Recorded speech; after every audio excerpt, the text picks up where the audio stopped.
everyone. Welcome to the Transgender Show. I'm your host, Emily. I'm very excited for our guest tonight. It is none other than NonStopColePop. You probably know them from TikTok or other places all over the internet. Super funny, super sweet TikTok creator.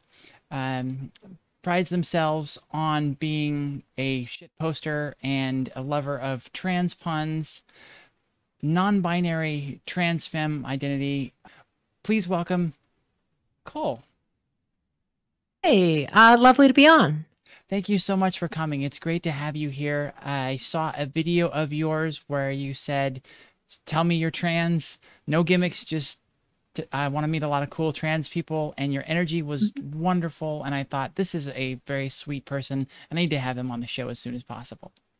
Yeah, that was a very fun TikTok. I still get like, I made that back in, what was it? Like, I don't even know. It was like months and months ago, and I still get the occasional stitch from it. It's wild. Nice. Let's start first with how you identify. I kind of teased it there in the intro, but let's hear it from your words. Yeah, so basically the labels that I use, non-binary, trans femme, basically like, I'm still finding exactly where it lands per se, but I've described myself as like woman adjacent, or like my gender is feminine but not a woman. Similar to that aspect. Kind of gives a general vibe. I don't identify with any sort of gender fluid or gender flux, though. My gender is very static. It's just that there's like gender's what it is. I don't necessarily know, but yeah, identity is definitely one of those things that like labels are very helpful and can help crystallize a lot of stuff. But I tend not to focus too much on the exact label and more just like what makes me the most comfortable. Cishet society or non-queer spaces, I very much just present as a trans woman or something else like that, just because that's easier and it's close enough for me, and going through the hassle of trying to add this nuance that very often trans people sometimes have difficulty with as well, just onto the cishet folk. It doesn't, and non-queer people, it feels just kind of not something I care to do for the most part. So as we jump into your story here, we'll start with my favorite question. How did you choose your name? I didn't. Okay. Cole is my birth name. All right. I mean, my decision to keep my name was one of just, I tried out a couple different names. I tried out like one name when I was like first like trying out gender stuff, and then didn't really try again. But when I was about coming out, I was kind of had a lot of turmoil and stuff. Because I was like, oh, I'm coming out. If I have a name change, I should do it now. And I kind of had a few names that I tried in like some Discord servers for a couple days to a week. And it was just like, no, Cole feels like it fits me. So yeah, just stuck with it. Nice. So have you gone forward then with any documentation changes? Obviously the name Golden, but gender changes? Yeah, I've updated so far my license and passport. My passport's in the mail still. Hopefully I'll get it soon. But yeah, it was relatively easy where I live. So it was simple enough procedure. I just did it, especially without the name change. I think the only thing I have left is my social security, which has like a gender tied to it in the back end, not on the card itself. And my birth certificate, which unfortunately, the state does require some form of surgery. So I can't do that at the moment, but I will do that eventually. So. When did you first realize that you were trans? What were some of those signs? Yeah, well, the first time I consciously thought, am I trans, was about like 2 years ago, almost to the date. I don't actually know the exact date, but it was definitely like October or something, 2019. I was listening to a video and I was hearing someone describe their body hairs. A trans person described like their body hair as like insect hair, not even like real hair. And that's exactly how I felt about body hair. And I thought, oh. And then I was in a relationship at the time, so I repressed that and didn't deal with it for a while. The relationship ended, and I went in and it was like, maybe I should try this out. And for the first like couple of months, 6 months or so of questioning, it was very much questioning my gender presentation and breaking that down. But then I think in end of July, end of August, I started getting like, what about gender though? You've done gender presentation, but what about gender? And then I think about a year ago, like I think October onward was kind of where my egg like finally cracked a hefty amount. Mm-hmm. But I didn't. I was still using he/him pronouns until the end, till like mid-December was when I switched to any pronouns, and then publicly, I used any pronouns on TikTok since then. And then when I came out again, but then I switched to she/they for a while and took some time to actually call myself trans. I took some time to call myself actually non-binary and other stuff like that, just because of like a lot of uncertainty and a lot of things that I was dealing with. And in fact, like I was hesitant to call myself trans even like after I started HRT. Because I was very much using HRT as kind of a litmus test and more of like I'll try it for a couple months, see if I like it. And if I don't like it, I'll go back and just like stop taking HRT. If I like it, then I like it. But yeah, that's kind of a condensed cut of my story. I think I have a fuller version of it on my YouTube channel as well. I love the, not claiming the trans identity is a common thread in our community of like, I really like that we've heard several times that, of therapists that basically say, if you're questioning your gender identity, you're trans, you're probably trans. Yeah. Like, that's pretty much the baseline because like cis people don't do that. Yeah. Well, I mean, I have met a couple cis people who have like questioned their gender and come back to being like, no, I am definitely my gender. But it is a much heavier indication that like, if you constantly are questioning your gender, there's probably something to look into there. Like another video of yours that I love that I saw today was a dysphoria one where you were claiming, I don't really think I have dysphoria. And and then you cut to an alter ego yelling at yourself about a certain thing that happened in the shower, I think it was. I literally, this was like right as I was starting HRT. I'm going to expand on this because it's hilarious. But like, I was basically like in February 2020, I was basically deciding, should I start HRT or should I not? Because I basically at that point switched to she/they and was like, I should. I feel like this would be good. And I was like, I basically was thinking like in my past and other stuff like that. And just like, I think it was a mix of crying about like, that my body had either got more masculine or like I was like scared of my body getting more masculine. And I broke down crying in the shower, just being like, no, my body's going to get more masculine. And after that, it took me 4 months to actually use the word dysphoria for myself. 4 months. I was 3 months on HRT. By the time I said what I was having was dysphoria because I thought it wasn't dysphoria enough. It was, don't gatekeep yourself. It's dumb. But it's so common and so easy, right? It's so the narrative is you're supposed to grow up your whole life hating your body. You're in the wrong body. It's supposed to be super obvious, and that's how you know you're trans. And it's like when it's not that, which I don't know even how much of the time it is that, it makes it hard. So looking back to your childhood, did you have breadcrumbs that once you came out and understood, like you could look back and go, oh yeah, that, okay, there's another indicator there. And I don't think I had many signs or could have even figured it out until I was like 15 or 16, because I was kind of a late puberty starter anyway. And puberty hit me very, very slowly and didn't fully hit me until like 18 or 19 or something. Like my first couple years at college, I could not shave for months and I would have no visible facial hair. And it's just like, that's kind of how my body just was. So I didn't get a lot of body dysphoria in my youth. So, yeah. So you said that it took you 3 months into HRT to start to identify as trans and identify what you were going through as dysphoria. What were some of the key things that you went through in accepting the fact that you were trans? What was it that kind of helped you come to that realization and self-acceptance in that?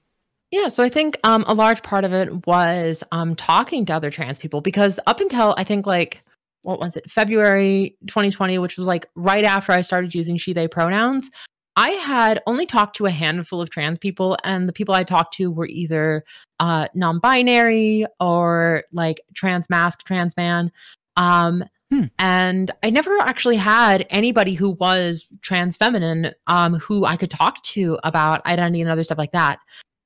So a lot of people who I knew from like the trans femme experience were people like YouTubers or anything else like that who I watched. And basically I joined some Discord servers, and from there I met a lot of really nice trans femme people who I started talking to more about, and basically got some form of validation from seeing trans people just talking about their experiences and other stuff like that. Mm-hmm. And I think like for the most part, started using and fully like accepted like, yeah, I'm probably trans around like a month ish, like a couple weeks into HRT. I was like, yeah, I'm probably trans. I'm going to go with this.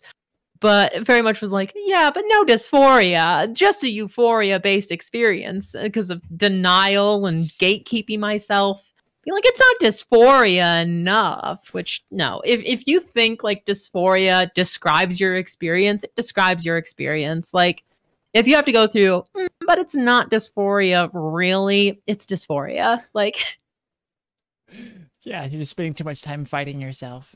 Yeah. And like, that's basically, but still, like, I know about myself. Like, I had stuff that I needed to like, I mean, like, I just had stuff where like I had a lot of anxiety and a lot of stuff going into it that very much largely have just been like, nope, that was for nothing. Okay, cool.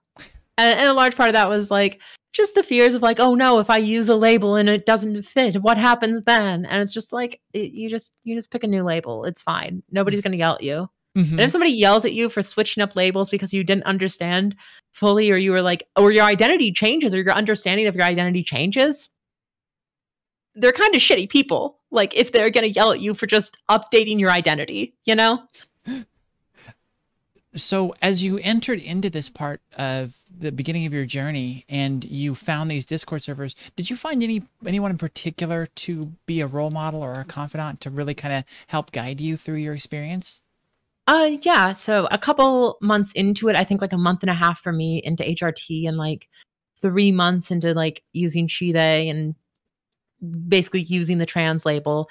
I met like someone who's basically like one of my closest friends now, and she's very lovely. She's a trans woman, and we met on a Discord server. And I've talked with her a lot, and it's very lovely to have somebody to talk to with my experiences who understands what I'm going through and understands and able to give some form of advice and other stuff like that. Yeah. So, and again, it's nice to have validation on the individual, the small steps. It's easier to get kind of like the wider validation in a community. Yeah, individual personal relationships are very nice, especially because like it's very hard sometimes when you want to just say like, hey, what's this experience? And people can be like, oh, this. But as conversation moves on in Discord or anything else like that, it's hard to like focus in on your issue because stuff moves on, stuff topic, and that's just the nature of conversation, you know? Stuff comes and goes. But if you want to sit down with somebody and be like, hey, do you have like an hour to talk about this? I'm just going through something right now, and it'd be nice to just bounce something off. That's a very different type of resource, and it's a very different type of support that can't really be done on a group scale as effectively, I feel like. Also, speaking of personal relationships, oh boy, I have so many more friends now. It's ridiculous. I used to have like 2 to 3, maybe 4 people at any given moment in my life who I would like consider a friend or somebody to talk to. And now, thanks to in part to like the pandemic and then transitioning and being in trans communities and feeling more comfortable as myself, I have so many friends and relationships, and it's wonderful. How did you come out? You know, some people do individual conversations, some do a letter or email, text. What was your main method? Ooh, this is very fun because I did many different methods, and they're all fun. So my parents, I basically we'll probably talk more about parent stuff or family stuff in a little bit, but I was just on a FaceTime call with them, and I first came out to them as non-binary with any pronouns right as 2020 ended on New Year's Eve, because I was like, I should get this over with before the new year starts. And I basically just called them up on FaceTime being like, hey, I'm non-binary, any pronouns. And I basically was like, I ended up getting like a gender therapist as well.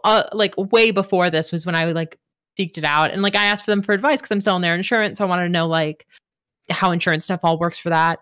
And basically because of that, like they knew I was going, they knew when the sessions were and everything else like that. And they checked in a little bit afterwards and being like, hey, how did that go? And I'm like, so any pronouns was wrong. It's actually she, they, and I'm thinking of starting HRT. And it just kind of happened and I didn't really plan it out that much. And then dealt with that. Then I think like most of the other things like were either just like for close friends, it was either close friends and family. It was like either a FaceTime call or a phone call, depending on the person.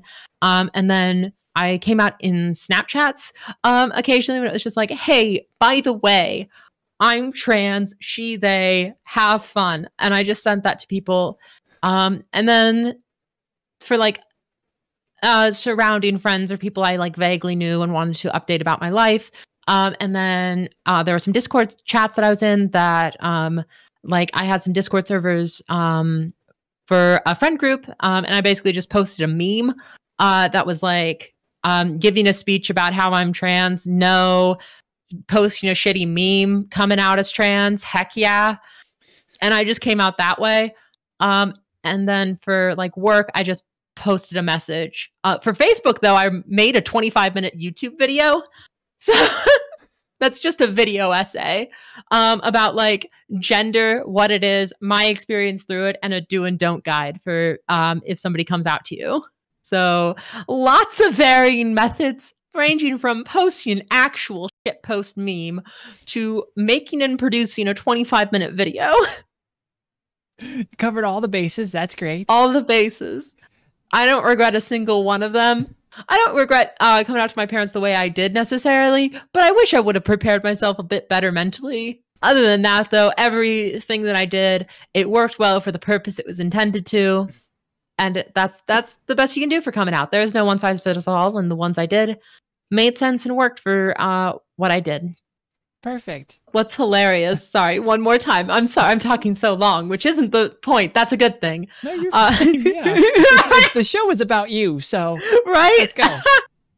No, so I posted a thing in like my work Slack and stuff, and somebody was just like, they were off doing their own thing. It's kind of like somebody who I don't work with that often. Like they didn't check their Slacks at all for like 3 months. So they messaged me 3 months after I came out being like, hey, I just saw your post. Congrats. And I'm sorry for not showing support earlier because I did not know. And I found that to be hilarious. Yeah. But no, they were lovely. They responded very appropriately, but I found it hilarious on my end because they were reacting like, oh no, I feel like I've messed up severely. And I'm like, you just didn't check the channel. It's fine. So you mentioned the FaceTime with your family and a little bit of, maybe I should have prepared myself a little bit more for that. What was your relationship like before with them, and how did this revelation affect things with them? Yeah, so for the most part, I don't think I've ever been super, super close to my family, in part due to, I don't know, whatever for my family, but in part due to the fact that, like, because I was, like, trans and I didn't know it, I had a lot of dysphoria and a lot of stuff that I had to unpack that, like, made me not really be present fully in relationships, Turns out if you're faking a gender, you often aren't, like, fully there.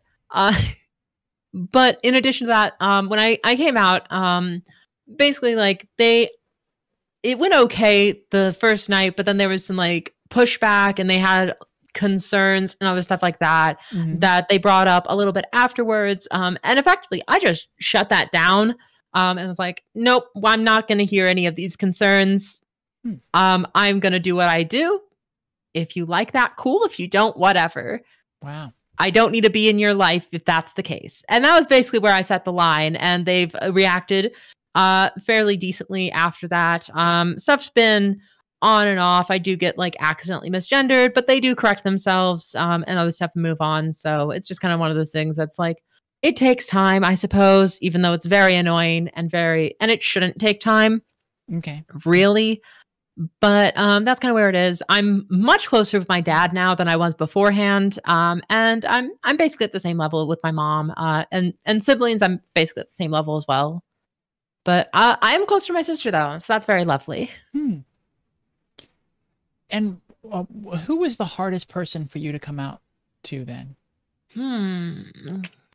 Who was it? Gosh, I'm trying to think.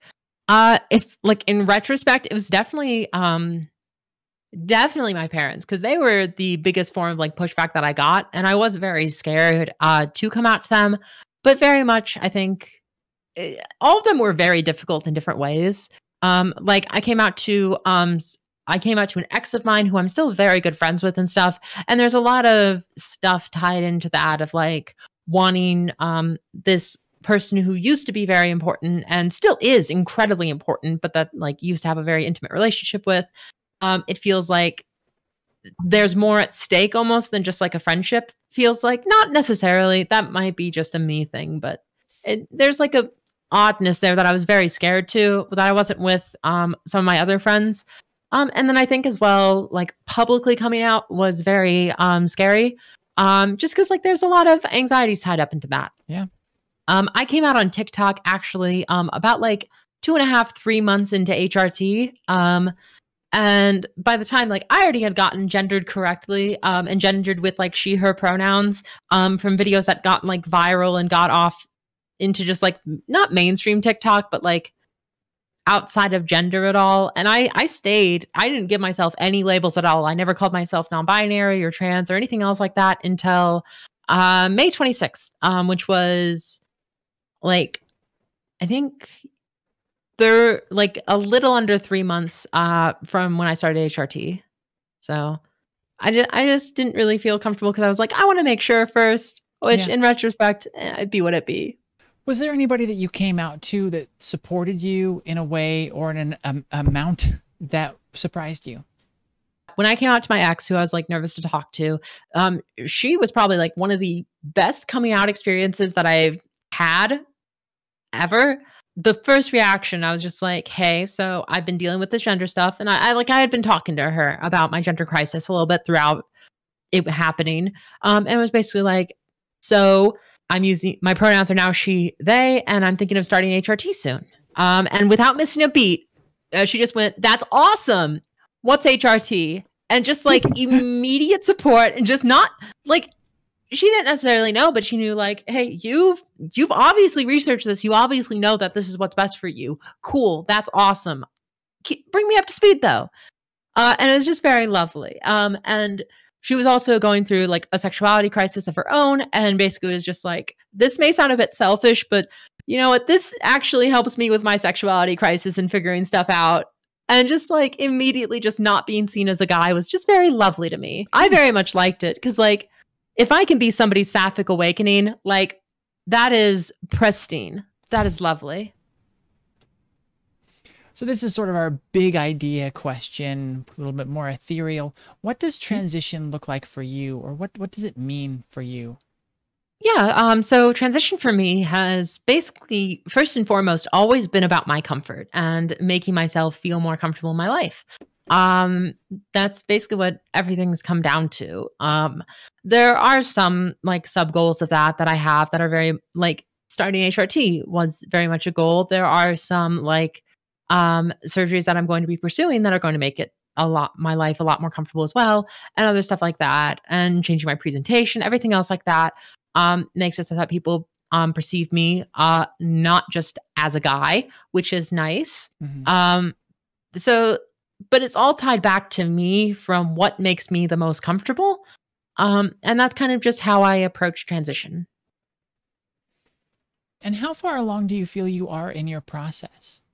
I feel like I've recently switched from being early into transition into like a mid transition thing. Starting HRT, having to come out with everybody, or not necessarily, but coming out to everybody, everything else like that. There was a lot. It was a big, fast period of stuff happening. And that the stuff of like first new things, everything else like that continued until like a couple months ago, 3-4 months ago, maybe.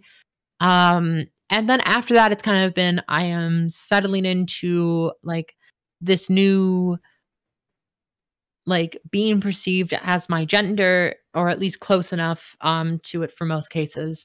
And I am I'm kind of just settling in now. There's not a lot that's just necessarily new. There are things that pop up. Like I recently went swimming for the first time in years and years. Just at like at a little hotel pool. And it was very cool and it was very fun. I feel like I've settled down a lot into being perceived how I am perceived. I'm just kind of vibing in my gender and just having a fun time. But I still feel like there's stuff that I'm still looking forward to. So Have your goals shifted at all as you've moved through your transition? I never really had any of those. I was taking HRT as like, I'll try HRT, and if I don't like it, I'll stop. That was my baseline. That's where I started. I didn't have goals beyond that. Everything I've done has been what makes me the most comfortable now and what's going to make my life better. And it's just been step after step of like, I'm going to try, I'm going to do this. And it's just been like, here, okay, this is a source of like discomfort, dysphoria. This is a source of like not enjoyment. How do I address this? How do I fix this? And there's a lot of like planning ahead and other stuff like that comes from there. But I've never like looked at a list of, what should I do? And cross it off. Like, because I've just taken it as it comes up. And very much my transition has been, and my goals have very much been what works best for me. I haven't taken a list from someone and been like, this is everything you need to do to be trans. Because first off, those lists are very kind of like trans medi. I don't vibe with that in general. But very much like I've not really ever been like, what do other people do? It's very much been like, what's going to make me feel better about myself or make me feel more comfortable in my skin? I have a feeling that there isn't going to be much of an answer to this next question. What are some of the key fears that you've had throughout your transition and how have you overcome those? You'd be a bit wrong. So for me, there are a lot of fears that I've had. A large part of it is like, oh God, what if I'm not actually trans? Which I'm sure is a very common experience and a very common sentiment because like, oh gosh, what if I say I'm dysphoric and I'm not? And there's all these like things that are based in like these hypotheticals that I find just very annoying when they come up. A large part of it is I have a fear of change, which for me is like being trans and transitioning medically. It's like, those don't gel super well together. No. But it happens. Like I've literally, every time I've upped my dose of HRT, I have freaked out and been like, oh no, what if this makes things worse? And it's like, Cole, why? Why are you doing this? Sweet, lovely Cole, why? And it's just one of those things of like, I am very scared of like change in any capacity. And that sucks. But like every time I've changed something, it's worked out better. So like at the end of the day, it's a fear I have that I'm just like, this is a dumb fear. This fear doesn't make sense. Don't listen to it. I think tied to that as well, I've also had a lot of fears of like, oh, if I use this new label or if I do this and then go back on it, does that like give a bad name to the trans community and everything else like that? And there's not really much like in the basis of validity in that. If people are going to be transphobic and like oppress trans people and do other stuff like that, they are going to do it regardless of whatever story they find. People's journeys, it all goes through differently, right? And going through and navigating this path, like do what's best for you. As non-binary trans femme, I often think like, oh no, what if I'm just non-binary, like agender, or what if I'm a trans woman and everything else like this? And I get stuck with these hypotheticals about like, oh, what if? And very much, I just have to like remind myself, I'm not living in hypotheticals. I'm living in my life. I'm living my gender as my gender is now. And I'm not going to try and justify my life and justify the labels or transition that I do on the basis of a hypothetical that might not even happen. I'm going to do what makes me feel the most comfortable now. Mm-hmm. What forms of dysphoria do you struggle with these days? Are you still kind of hit with some? Oh yeah, definitely. Actually, my body hair dysphoria is mostly gone at this point. Still get it occasionally, but my facial hair dysphoria, bad. Getting electrolysis for that at some point. My voice, actually. So like, I know that my voice is like very feminine. Nobody's going to perceive this as masc in any capacity. But I still get a lot of voice dysphoria. And there'll be moments when like my voice dips down like half a semitone in its register. And I'll pick up on that and be like, oh no. And everyone looks at me and being like, Cole, what are you talking about? It's fine.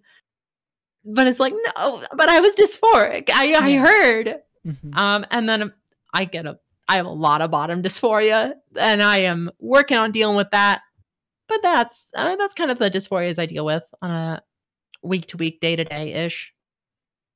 When something like that hits, what are the things that you do to find, your feminine side and kind of get into your identity that revalidates yourself?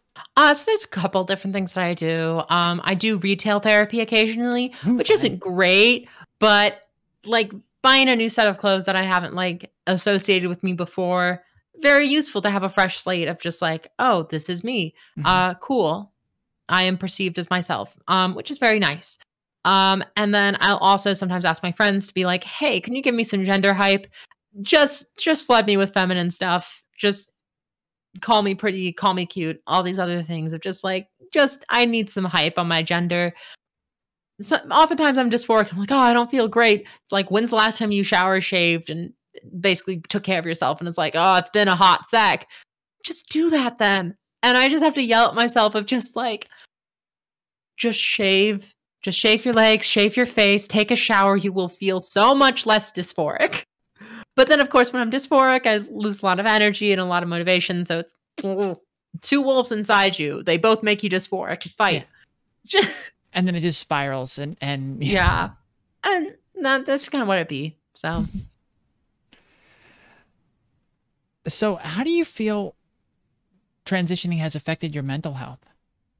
Obviously, like, it's not a fix all. Like, I've just gotten out of like one of just a not a fun depressive like little bit for the past like several weeks to a month or so. And kind of coming out of that, and like, it happens, but I'd much rather be sad and hot than I was just sad. And it's like, it's very interesting because there is like this complexity to it in the fact that like I am much more comfortable. I am much happier on a baseline, but there are still things that like it's going to transitioning takes like, it's a lot to do, and you need like friends and people to support you because it's a difficult thing. Like, it's totally rewarding and it's nice, but there is like this, like, there's a lot that goes on. And obviously you like transition if that's right for you. I don't regret transitioning. And it's one of the transitioning was the single best decision I've ever made in my entire life. I 100% stand by that no matter what happens. But it's a thing of like adding on to that, and I'm going to be quitting my job coming up pretty soon as well, and that adds some extra stress. And there's a lot of things that just like, and add on to it that like change for me is extremely scary. And I'm just like, and it adds on sometimes, but like overall, I'm much happier on a baseline, or at least if not happier, more comfortable. And the highs are much, much higher because like the baseline of enjoyment and the baseline of life, the euphoria that I used to get in short bursts has just been baked into my day-to-day life. What are some of the biggest hurdles that you've had to overcome, and what have you done to get through those? I think a large part of hurdles has been figuring out my identity in aspects of it, because like I tried using the label of like non-binary trans woman for a little bit, and that never really stuck. And I think like trying to figure out my label and what identity I wanted to be used kind of took some time for me. Very much on like very much I did feel like a disconnect from womanhood, and I still do. I don't really feel a strong desire to feel womanhood per se. But I think like, and I think trying to not square the circle, but trying to like figure that out and explore that in terms of where everything sits has been a large part of it, especially because as somebody who is like, I'm fairly analytically minded at the certain points, like I want answers and I want precision, and very much my identity resists that from any sort of like specific binary framework. And ways that people talk about gender in relationship to the binary don't always don't always jive with how I feel. And it's very much like I've tried, and that comes from like trying to explain and trying to get people up and to understand my gender. And I keep running into people like either A, just being willfully ignorant and being like saying like, oh, hey, my gender is feminine. I am not a woman. So don't call me one. Feminine compliments are perfectly fine.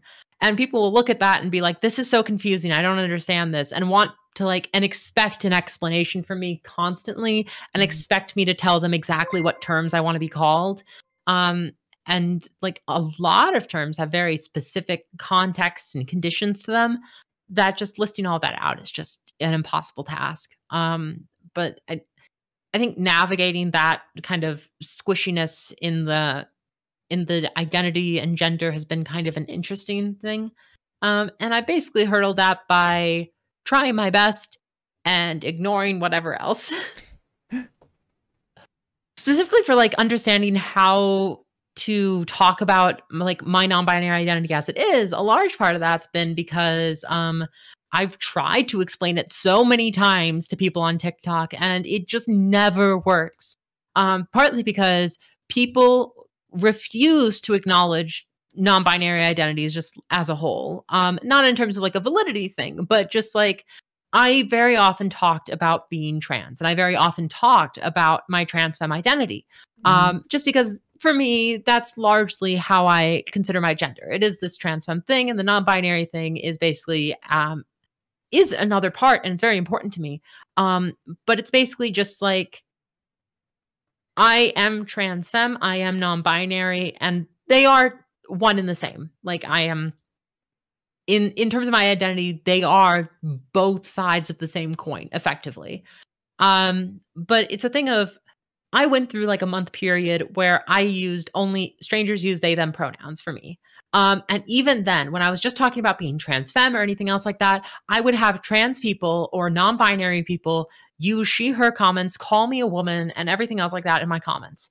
And it's because people, when they hear me say trans, they immediately think binary trans person because it doesn't come to their mind. They don't think of that like trans and non-binary. Somebody can be both. And then, of course, you have people like, if I don't fit into a clear cookie cutter box, they don't know what to do with me. And I've had people try and throw labels at me being like, oh, is this label right? Is this label right? And I've had people say, oh, so gender neutral, but feminine presentation. Oh, demigirl. Oh, gender fluid. Oh, this, and just throw out labels that I don't identify with at all. And like, if I did identify with those, I would share them, but I haven't vibed with any terms other than non-binary trans femme, and trying to like get people to just understand and accept that, and that I don't have a connection to womanhood and I don't have that. It's just like I've said, I've mainly just given up at this point on trying to get people who see my videos on TikTok to actually understand. If somebody's close enough to me that I care about them having a specific and detailed explanation, they will get a specific and detailed explanation because they're close to me, and they will experience and understand my gender a lot better than some random person on TikTok. Are there times when that kind of pushback or those comments, those labels and things do kind of strike at a core in you and make you feel, and strike at your validity and make you feel a little kind of shaky in that? Never my validity per se. I don't think there's ever been somebody who's like used a term wrongly and just been questioning my validity, because my validity has always come from just my internal sense of this, and being people on the internet have never really shaken my validity and whatever. I know I'm valid. I live my experiences on a day-to-day life. I know how I feel. Some random commenter doing something's not going to change that. It's just annoying when it's like, hey, I'm non-binary, and somebody's like, wow, you're a pretty woman. And I'm like, okay, I'm just gonna move on. They don't deserve an explanation from me, and they're not entitled to anything. Yeah. Is there anything that you feel you've been able to accomplish because of the fact that you're trans? It's very interesting. I feel like anything I accomplish now is due to the fact of me being trans and due to the fact of me knowingly like making myself more comfortable and just being trans. Hmm. Like the fact that I'm deciding to switch careers a little bit at this point, that's in part to like me being trans has given me like stability in that decision in a lot of aspects. And like I know myself a lot better now and I have a lot more introspection Hmm. and other stuff that I got from having to figure out that I'm trans. Hmm. And then like I have a lot more friends and I have a lot more support systems now because like in part because I'm trans and because I seek those out inside trans communities. And like I and very much like TikTok. I have a lot of stuff on TikTok that I have because like I'm trans and because I like talk about my experience as a trans person. What is the favorite thing that you've learned through your journey? Honestly, I think a large part of it has been expanding my understanding of oppression largely. I was never like right leaning or anything else like that. I was very like I was on the left, at least, in America and stuff. But as I've kind of understood my trans identity, taking a look at the oppressive structures inside our society and stuff, that's kind of very much been something that has allowed me to look at that and then look at it from like an intersectional perspective as well. And looking at it not only from how society uses like transphobia, but also like racism, ableism, and other forms of oppression like that. And really prompting me to take a deeper look and question a lot and doing more works to be anti-racist and unpacking and unlearning a lot of really bad behavior that I just had. And Hmm. that's a lifelong thing. But I definitely think like adding that was like one like allows me to be a much better advocate and allows me to make better things, which is nice. But also just like is just like a good thing to not be a horrible person.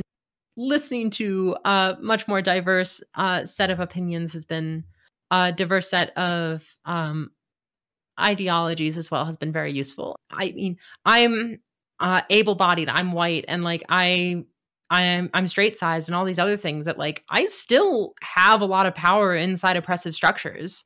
And I very much need to like look at that critically and just understand I could be doing a lot of harm that I'm not actually realizing. Um, and that's not good to do harm to people. Turns out harm is bad. But Who knew? Who knew? Wow. who knew? But yeah, listening to people inside those communities and listening to people who's like intersects with trans identities as well to make sure that like the trans spaces that I make are or the trans spaces that like I'm a part of and other stuff like that listen to and include voices of intersections that I don't belong to and to make sure that it is a welcoming space not just for white trans femme people and white trans masc people but for trans people of color, for trans people with neurodivergencies, for trans people who are disabled, and making sure that we expand and make it a safe space, not just for the most privileged trans people, but for everybody. Hmm. What advice do you have to pass on to young or closeted trans people out there? And the question that came in from the audience, what advice would you pass on to your younger self? So my advice to my younger self would be research trans and non-binary identities, have fun. Cuz I've thought about that question a lot of what would I tell my younger self? I don't know cuz I wasn't in like the best place growing up. That it would have been a good idea for me to be trans or to know that I'm trans and to like come out as trans. You are going to, or at least for me, like I thought about my identity a lot. And I thought about where I landed and where I thought, and I still think a lot. Like I'm basically going through an ongoing gender crisis, and that's fine. Like I just accepted that, like that's part of my life and living in the society we live in. That I'm just gonna constantly question: Am I just a gender, or am I just like gender neutral? Am I just a trans woman? And I think for me, a large part of this boils down to my advice. Don't worry about labels. labels are extremely helpful. They are very useful, descriptive tools to talk about your experience with other people in a way that gets you both on a relatively similar page. They are not necessarily the cornerstone to an identity. I very much am non-binary trans femme because that is the labels that best describe my identity and best describe my lived experiences and how I move about the world. But to think like me intrinsically, I am non-binary trans femme at my core is something I don't vibe with. Just because labels are abstractions, they are meant to explain, not meant to prescribe. I am non-binary trans femme. That doesn't require anything of me other than to know this is the label that best suits my identity. And figuring just if somebody has a label that seems contradictory or anything else like that, they know themselves better than you. Like I very often, I'm a lesbian as well. And I'm a non-binary lesbian. And so I'll occasionally get people being like, well, isn't lesbian woman for woman? Or woman being attracted only to women.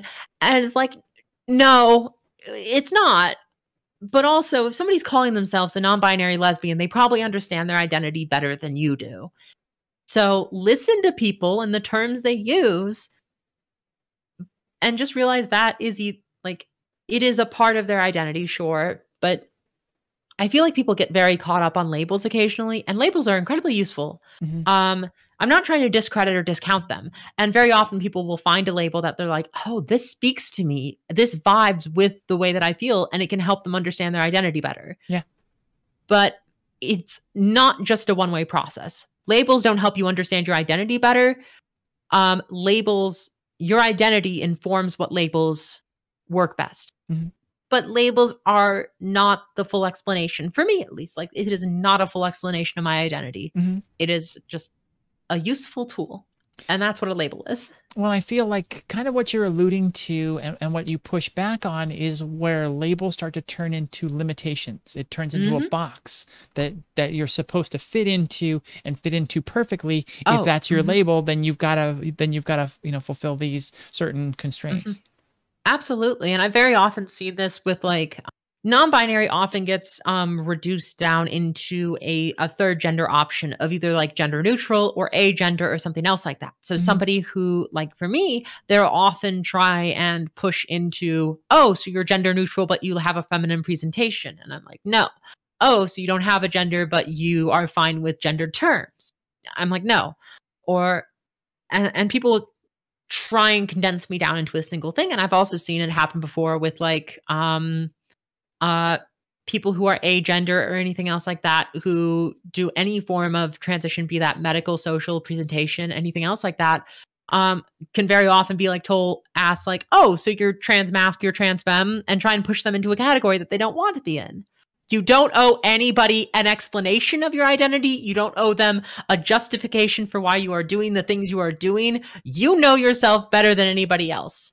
If you think a term, if you think transitioning, if you think any aspect of transition, social, medical, presentation, anything, if you think that's the best thing for you, nobody can tell you differently, and you don't owe anybody an explanation for what you're doing. If somebody asks, why are you doing that? You can feel free to answer, but you can also just say, this is what I want to do. And you don't need to justify it any further. You are more than welcome to, but people are not owed an explanation of your identity because it confuses them.